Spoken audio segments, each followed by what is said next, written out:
This podcast is where we explore how pricing and negotiation can be applied as strategies in your business to elevate your business both within your country or internationally. My name is Mary Masamo, and I'm your host.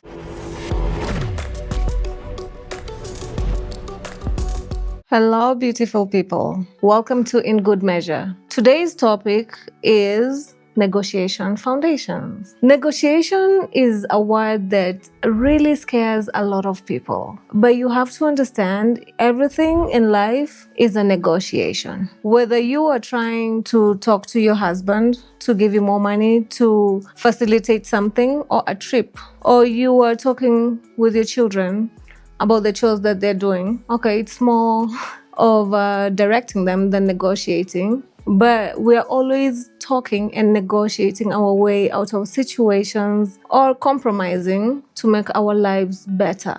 Remember, you're not an island. You have to coexist with other people. And other people also need other things from you to coexist. And in order for us to live peacefully, we always have to apply these negotiation skills. Whenever you are doing business, my podcast is targeted towards the service-based entrepreneurs. Whenever you're doing business, whether at a small scale, locally, or even internationally, you have to negotiate. The only thing that changes is how you negotiate, depending on where this business is happening. Let's say currently I live in Nairobi, Kenya, and then I have to go and get some fruits and vegetables for my family from the market. So negotiation in Kenya is more of a culture. It's kind of like a social aspect. Whenever I get to the market, I have to negotiate. Whatever price they have given me, I will always try and lower it. It's how we exchange pleasantries, and that's how we do business here in Kenya. And I like that. However, when I'm in New York and I am trying to get Broadway tickets, unless I'm buying it from somewhere else, the price is the price. And people are very direct. You get to the pricing point very directly. Or even when you're negotiating, you talk about the benefits very fast and get to the point. In high-stake conversations, where you're trying to influence the growth of your business, or even when you're talking to your clients, whether locally or internationally, brands or partners, you need a foundation. You need to know where you're starting from. That being said, negotiation kind of positions you as a global authority based on the frameworks that you're going to be using. Today we'll learn about one framework that you can apply anytime that you're going to be doing negotiations.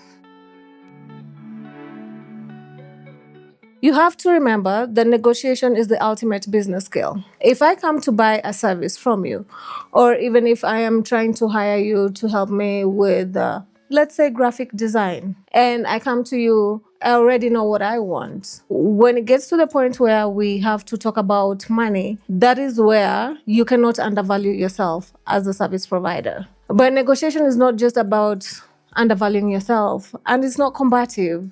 This is where we both win. Those are the best negotiations. So you win and I win. The other thing is, yes, you do have technical expertise, but I also have to feel that I can work with you. I have to feel that you are somebody who, when I bring you into my business, I'm able to express fully what I need from you, and you're able to grasp everything that I am telling you, so that we can have a good business interaction. Usually clients, whether international or local, they value perception and confidence as much as the skill you're providing. So you have to be very confident in what you're doing. If there's something that you cannot do, or you can achieve it, but not in the timeline that they require it, it's okay to say, I will need more time. Or I will need to outsource these parts of the service, so I need to bring somebody in. Are you okay with that? Are you okay with me doing that for your business? This is all part of negotiation, because what you're trying to do is also make sure that you can succeed fully in what you have set out to do. Let's just say I've hired you as my production team, and I need photography, I need production work, I need a whole lot of setups, editing, all that. But you are good in, let's say, 80% of the job description or the scope of work. But the 20%, yes, you might be good at it, but you don't even like doing it. So even when you're doing it, it's not something you're enjoying. However, you know somebody who enjoys doing that kind of work. You can approach me as your client and tell me, is it okay if I need to outsource this part of this business? And I will need you to pay extra so that I can bring better experts for this. You're not downplaying yourself as an expert. At that point, I even trust you more, because if a professional tells me, I would rather you work with this person and they're in that field, I trust you more, because that shows that you're not greedy and you're not there just to scam me. You're trying to give me the best experience ever. You can have calm authority when you're negotiating. A no is a no. Yes, sometimes you will need to be firm. If the number is not pleasant to you, you can say no. If the scope is not clear, you can ask that it is explained or it is written in a way that is more clear before you can sign that document, that contract. If the person that you're dealing with is somebody that you know is very combative or they yell a lot, I'm not a fan of people who yell at me. You can choose not to take that business. So you always have the authority. Remember, you're the expert here. And if somebody is asking for a service, yes, you can provide it, but you do know that something else that you provide or is in your catalog is better for them. Go ahead and recommend that. Tell them, due to this, based on the resources you have or where you are in business, you do not require this, or this will not serve you at the level you want to be served, or it will not achieve your goals. So pick this better. That means before you get into any negotiation, research your client, know their weaknesses, know why you're being called. That is half your job. As long as you're getting into business with anybody, you have to understand why you're there. If you don't know why you're there, you've already lost the business. So understand why you're there. And then do your due diligence and give the best recommendations ever. I will say that I remember there was this negotiation where I had with a client. We were trying to buy supplies from somebody else. The seller was Chinese. So in China, the culture is, you have to observe culture very much when you're dealing with them. You also have to understand that my client is American and we were buying things from China. You also have to understand that there will be some back and forth. They're open to talking the numbers and renegotiating. And also you can ask for other things, but you have to do it culturally. They value the connection. So when we were there, I remember there were other people who were also competing and trying to buy from the same supplier. However, whatever was remaining would only be sufficient for one of the clients. So what happened is that we went with trying to build connection. We were there talking about everything but business. But we already knew we were there because of business. The others came in directly and, they had all the lawyers and everything, very direct, and they wanted to hit the nail on the head, finish the business and keep going. Well, that would have worked if it was somewhere in the West. In China, that did not work because they valued the relationship more. It ended up that my client was able to get the supplies. Everything was against us.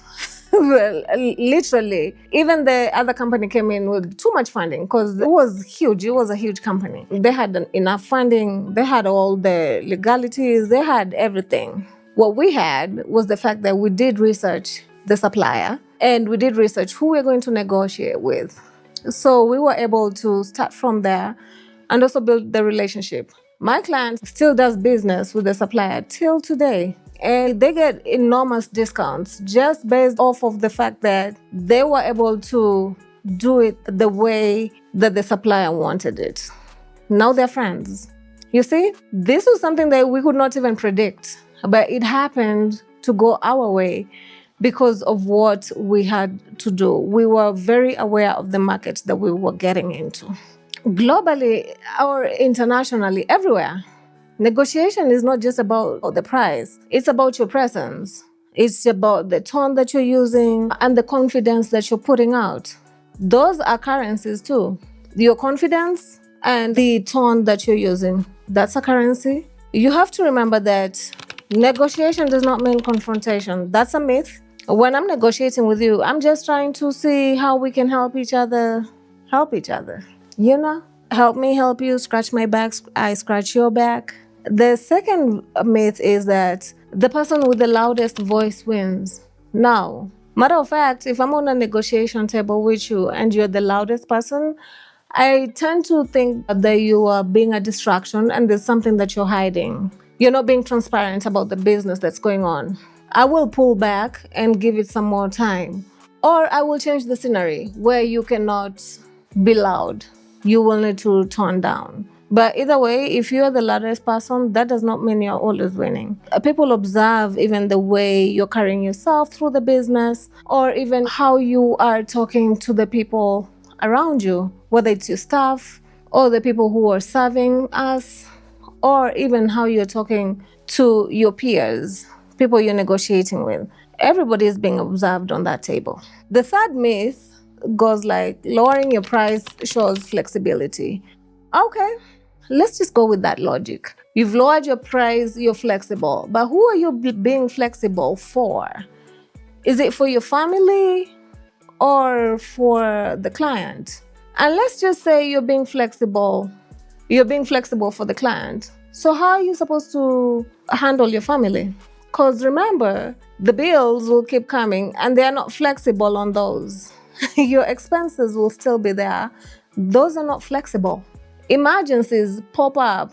Those are not flexible and they are also very highly unpredictable and sometimes very expensive. Your business growth or your business, a lot of the other business expenses or anything that you need, your performance, that's not flexible. You can be flexible for the client, but they will still expect the same level of service. If you cannot offer the level of service that the client is expecting at the price that you're offering, you're at a loss. The best way to do these things is go ahead and look at your numbers. Be real with yourself. Like, I will need this to be able to do this work. And then we'll look at the profit margins that make sense to you, where you're able to pay yourself, maintain your overhead, you're able to save up for any kind of business growth that you're trying to do, or even employ other marketing strategies that will help the business grow.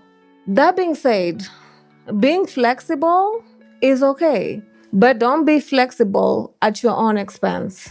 It's okay to be a little bit selfish when it comes to business. And when it comes to negotiation, this is what I would call a lose-win situation, where you lost, but the client won. And we are trying to achieve a win-win situation. The fourth myth is that you need a whole lot of experience, years of experience, to be able to negotiate. Now, you started negotiating when you were a child. Remember when you used to tell your parents that, oh, is it okay if I stayed outside longer so I can play with my friends? That's a negotiation. So you already have that experience. And we see a lot of people who it's the same kind of person, but in different skin. Let me explain that. You will deal with a hard negotiator at different levels of your life or different lifetimes that you have lived. You will deal with somebody who does not know how to negotiate. You will deal with somebody who doesn't care for negotiation. You will deal with all kind of different negotiation people. All that is experience. And it is okay to do it. If you make a mistake, learn from the mistake. But when you come back, you already know what not to do. Got it? Okay. So the truth is, if negotiation is done right, it never feels like a fight.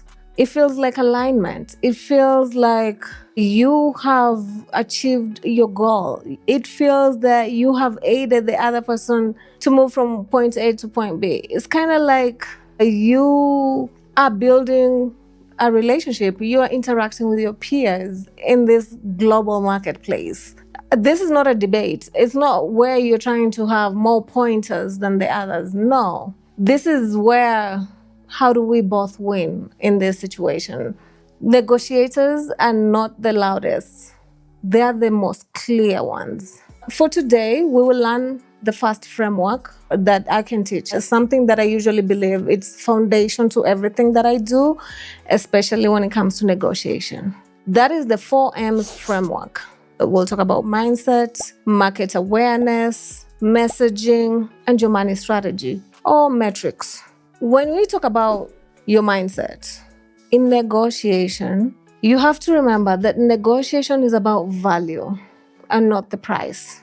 So when you're talking to somebody, or let's say you have a client who has come to you and then they tell you, oh, your price is too high. It's okay, I agree. Yes, my price is too high. You also have to tell them all the benefits that they're getting. Most entrepreneurs will talk about the features of what they're offering. So they'll be like, okay, yes, I'm charging $1,000 for this whole service, and it will be $100 an hour. So that's 10 hours, and then you will get this and this and that. Those are features. When you're talking about negotiating, or when you're talking about the value, tell the client, okay, so this has been a problem to you for how long? If I solve this, how much money will it save you in your business? Have a conversation. Let them see how you're going to benefit them. Talk about the outcome. You are selling the outcome. That's where the mindset is. So you always have to remember, negotiation is about value and not just the price or being validated by the other person. You don't need validation. You're good at what you're doing. Give them what they will benefit. Market awareness is the second M. You have to be aware of who you're going to negotiate with and where they're located. You have to understand that global benchmarks and cultural expectations change with every border that you're crossing. I will repeat that. Global benchmarks and cultural expectations usually change with every border that you're crossing. What you do in Dubai is not the same thing that you will do in Tokyo or what you will do here in Kenya. You have to understand that if you find somebody that you're negotiating with, let's say a client or somebody that you're trying to hire from a different country, understand the culture there, understand the benchmarks for that market. That is the only way you will go in with an upper hand, or even knowledgeable enough to have a conversation that is sensible and that will end up somewhere that you're both benefiting. If you choose to ignore or lead with the fact that, whatever I know is enough, and you just show up unprepared, you've already lost that business. You don't need to be there. And that would be considered disrespectful because culture is something that is highly embedded in any country. So learn the culture before you go there. Know the benchmarks and meet them. Exceed them before you go there and explain what outcomes you're here to bring. The third M will be the messaging. How you frame your value, your presence, and your pricing. You need to learn how to frame these things. In some countries, people value the degrees, the masters, all the accreditations that you got. Not just some countries, but also some industries. Those are necessary.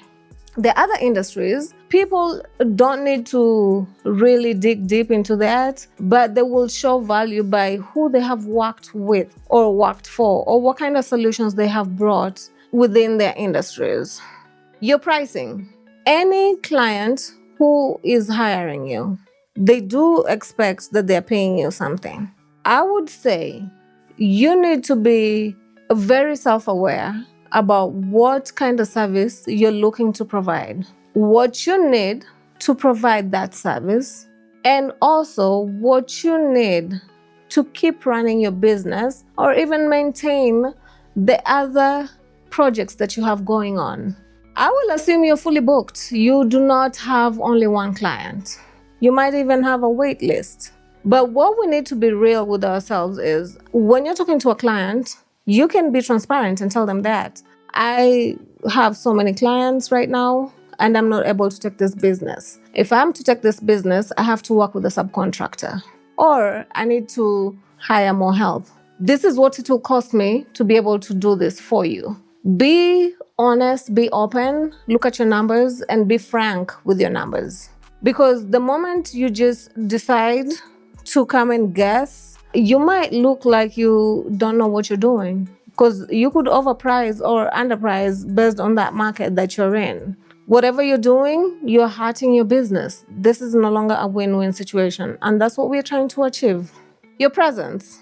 If somebody calls me about pricing and they're talking about a service-based business, there's a lot I can tell you about pricing or any other kind of opportunities or loophole that you can explore as a business owner that will make people just pay you the right way. Most people will not be able to say no to a deal because they just want all the deals. I believe that not everybody is my customer. Not everybody I would be excited to work with.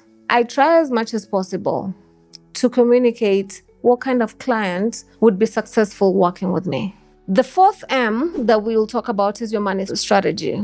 You need to know how to anchor, how to counter, and close. These are things that we will talk about further as we're going into the podcasts, into other episodes. But yes, know how to anchor, how to start that conversation. How do you, even if people have digressed, how do we come back? This is anchoring. How do you counter? Somebody might tell you, this is how I can do it. How do you counter? How do you lay out what you need to be able to achieve that? And how do you close? How do you make sure that people have signed on the dotted line? You have to realize that when you're having these conversations, you have to be very clear about what you want also, and you have to be a good listener to what the client wants for you to be able to have a successful conversation. So those are the 4 M's, the framework that I use when you're coming to negotiations. Just always remember, you need to look into your mindset. You have to be market aware, your messaging, and your money strategy or your metrics. As I was stating earlier, negotiation does look different for different regions. For US clients, they usually require or they do not mind you being direct. And they like the direct clarity, bam, bam, bam, boom, tell them, explain everything, and that works. So maybe explaining features a little bit in the US can help you. Always stick to the benefits and the outcomes.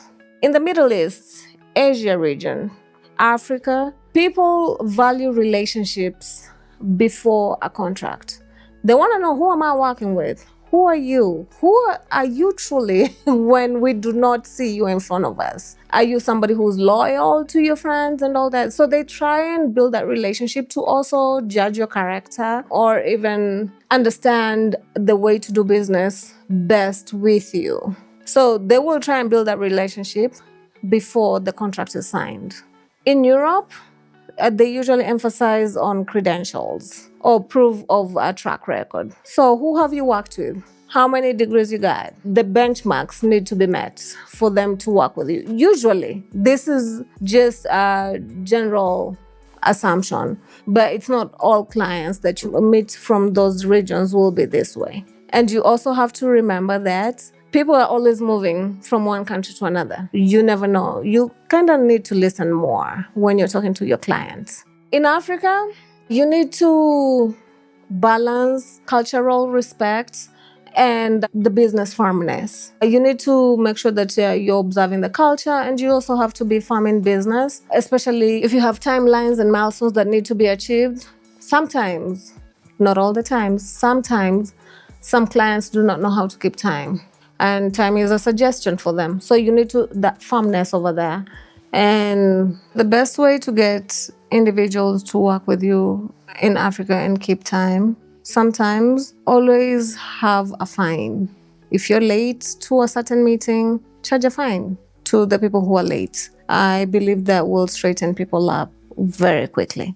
An example I can give is when I was working with a client who was trying to do business in America, and they were trying to supply to the new client that they had, but they did not know how to have that conversation. The person who they were supplying to was not based in America. They were based in Asia. So being that they're Asians, they did value building the relationship. What happened was we had to invite them to several meals, interact at that, building the relationship at that level before we went ahead and discussed the money part or the contract so that they can get to know us. We invited them to our offices. We invited them to places where they can understand that this is okay. We are people who you can do business with. My client was somebody that they can keep doing business with. The more you do that and the more you establish that, and sometimes even the person that you're doing business with will invite you to their office so that you can also see. You get to see who they work with or what kind of work they do, what their ethic is. This is all building relationships. But that was a client who was based in America. My client was American. The person that we were working with was also living in America, but they're of Asian culture. So you have to do that. So we had to be aware of the market. The person is from what kind of market and how to work with them best. You always need to prepare your foundations, the ones that I just talked about. Always keep in mind the framework, the mindset, the market awareness, the messaging, the money strategy, so that you can adapt in the conversation without losing authority. You need to learn how to adapt, pivot the conversation without losing authority, and also just keeping in mind all your foundations. Sometimes you might go very prepared, but things can go awry, or things can happen where the person that you thought that you were supposed to be negotiating with is not able to attend. You have to adapt, pivot. At this point, listen more, because now you are what I would call on the job training. You have to listen, understand, and know what angle this other person is coming from, because you have a new player in the game. Adapt your style, but never dilute your value. Always adapt your style, but never lose your value or dilute it. Always adapt your style, but never dilute your value. Flexibility in approach, firmness in worth, that's your age. You gotta be flexible in approach, but firmness when it comes to your value or your worth, that's your edge. If you are undervaluing your service, you are already starting from behind. You need to stop that. That is something that I strongly discourage all my clients. Or the fact that people growing up in different societies and even different households, there's a lot of things that come into play, especially when it comes to money matters. What have you learned when you were younger? How do you see money right now? What do you consider value? All these things are things that clients have to work on to be able to have the correct mindset in terms of approaching value. Over explaining your price. Why are you doing that? If I am there discussing with you about a service I need, as long as I understand my budget, you do not need to over-explain your price. If I have approached you as a service provider and I am having this discussion with you, the discussion could be an interview that I'm having just to kind of learn who I'm working with. But I have already identified that I have an issue in my business and I know that you can fix it. You do not need to over-explain your price. I need to work within my budget. If the solution you're offering is outside my budget, there are other options that I do have. I could start negotiating, or I could start with services that can work for the short term as I'm making more money to do the other services that you recommend. So something a la carte, if you have that. If you don't, I will need to find somebody else. So you do not need to over-explain your price at no point, ever.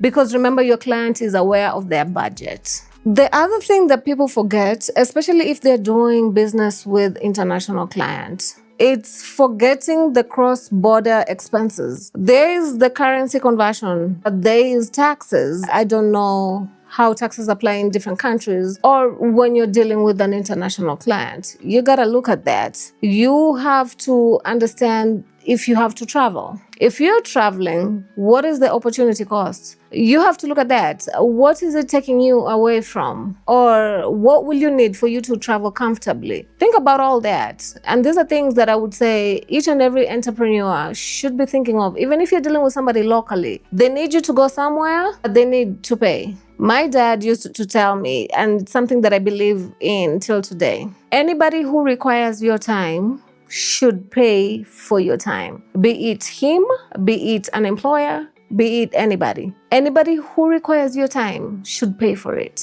All in all, you have to remember that with the people that you're negotiating with, speaking too much is not a thing you're supposed to be doing, especially if you're the one offering the service. Once you have stated your price, be okay with the awkward silence. Just be quiet and listen. Then when you're listening, you will identify whether this deal is something that is going to go through or not. Also, before you get to the pricing, you need to listen for you to understand the client's problem that you're supposed to be solving, for you to understand why you're there. All this listening is not something that you're just doing because you don't know how to speak. No, it's not your show. You're not running that show. That is the client. You're here to do business and you're here to offer a solution to this client. So let them tell you what they're looking for. See if it's something that you can provide. See if it's something that you can go ahead and guide them through. If it's not, it's okay for you to walk away. If it is, make sure that the scope that you two agree on is something that you can totally fulfill. And if not,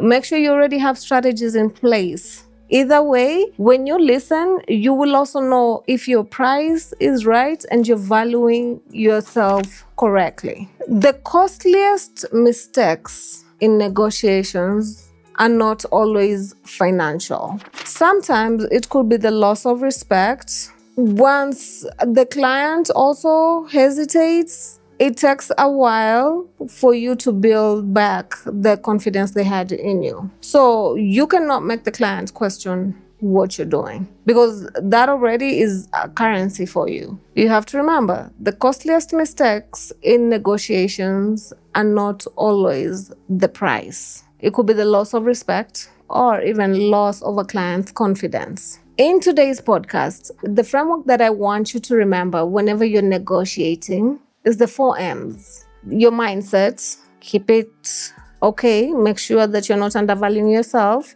and you're not looking to be validated. Your market awareness, not the global benchmarks and the culture awareness of the place that you're doing business or whoever you're negotiating with. Your messaging, make sure you're talking about the benefits and the outcomes that you're providing, because you know what? We don't sell expenses. You're providing benefits and outcomes. That's what you're selling. And then your money strategies. Know how to anchor, how to counter, and how to close. And always remember these 4 M's that will help you to pivot anytime you're having a discussion. And make sure that you're also having a win-win situation with everybody. I need you to do one thing for me today that you have listened to this podcast. Go ahead and audit your last negotiation. Which of the 4 M's did you miss? Also, do the following steps whenever you're doing your negotiations. Check the benchmarks that were necessary for you to get into that market, or even what was considered currency by your client that you had not even put it into meaning. Rehearse your anchor out loud. Whatever you have stated is your anchor, rehearse it out loud until it feels natural. Decide in advance for one thing that you will not compromise on. Always remember what you're not going to compromise on. For me, I usually say I will never compromise my son for any deal. So anything that I'm negotiating and I feel that my son is on the losing end, whether it's because I do not have enough time with him, or the trip that he wants to take to Japan, I might not be able to fully fund it, or I need to be available for his performance, anything, he is never a compromise. So I have to think about it that way. And then once you have that in mind, any negotiation will be easy because I'm not discussing this. Like, this is not a compromise. I don't care where I'm doing business or who I'm doing business with. This is my non-negotiable. Always remember that negotiation is not a skill that you serve for a special occasion. You're always negotiating. It's a way of moving through the world. When you master it, you don't just win contracts, you build influence. This is your global edge. This negotiation foundation, that is your global edge. That is your edge in business. If today's episode has been beneficial and you have learned from me, go ahead and subscribe. We will be talking more about negotiation and pricing and how we can use it to influence our business. This is In Good Measure, and I'll see you in the next episode. Thank you.